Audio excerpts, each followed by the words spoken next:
আমার সকল স্থাবর অস্থাবর সম্পত্তি আমি ছেলের নামে লেখা রাখছি। কালকে এটা ওর হাতে দিয়া আমি বাড়ি ছেড়ে চলে যাব। আরে কি বলছো তুমি? তোমার কি মাথা খারাপ হয়ে গেছে? আরে কিসের পাগল হবো?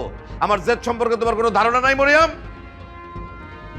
চিন্তা করে দেখো, তোমরা মা আর মেয়ে, তারে খুঁজে আনবা না আনবা না, দলিল কিন্তু রেডি করে রাখছি, দিয়া দিব।